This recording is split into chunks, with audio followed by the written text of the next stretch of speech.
আমাকে ভোট দিতে হবে এমন কোনো কথা নেই। আপনার ভোট আপনিই দিবেন, যাকে ইচ্ছা আপনিই দিবেন। স্বল্পোন্নত দেশ থেকে উত্তরণ সহ বাংলাদেশের দীর্ঘমেয়াদী অর্থনৈতিক ভবিষ্যৎ নির্ধারণে সিদ্ধান্ত গ্রহণের অধিকার কেবলমাত্র জনগণের ভোটে নির্বাচিত সরকারের। ফেসবুকে প্রকাশিত এক দীর্ঘ বিশ্লেষণে এমনটাই মন্তব্য করেছেন বিএনপির ভারপ্রাপ্ত চেয়ারম্যান তারেক রহমান। তার মতে অন্তর্বর্তী সরকারের কোনো নির্বাচনী ম্যান্ডেট নেই, তাই তাদের নেওয়া যে কোনো দীর্ঘমেয়াদী উদ্যোগ দেশের অর্থনীতিকে ঝুঁকির মধ্যে ফেলতে পারে।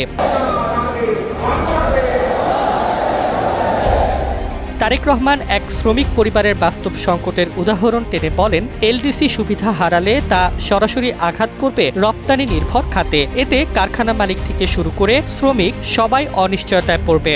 আর এসব সিদ্ধান্ত নেওয়া হচ্ছে জনগণের কোনো মতামত ছাড়াই। তিনি প্রশ্ন তুলেছেন, যেখানে সময় বাড়ানোর সুযোগ ইতিহাসে আছে, সেখানে বাংলাদেশ কেন নিজেই নিজের বিকল্প পথ বন্ধ করে দিচ্ছে? জীবন অবাক না করলে কে করবে? 28% মিল্ক ফ্যাটের অবাক করার সাথে ফ্রেশ মিল্ক পাউডার। জীবন অবাক করুক প্রতিদিন।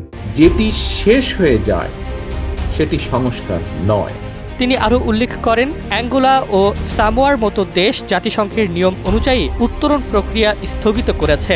অর্থনৈতিক ধাক্কা সামলাতে বাংলাদেশও এ সুযোগ নিতে পারত, অথচ সরকার বলছে এটি অসম্ভব, যা তারেক রহমানের মতে বাস্তবতার সাথে অসঙ্গত।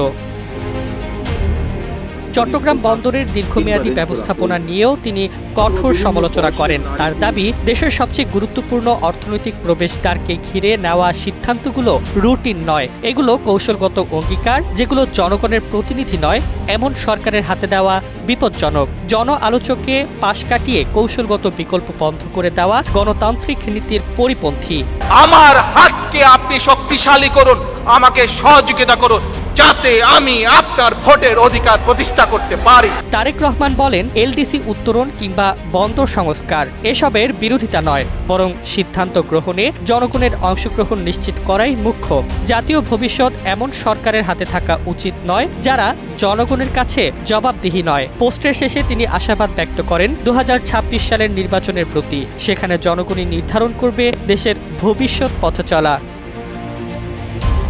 ডেস্ক রিপোর্ট, জয় জয় দিন।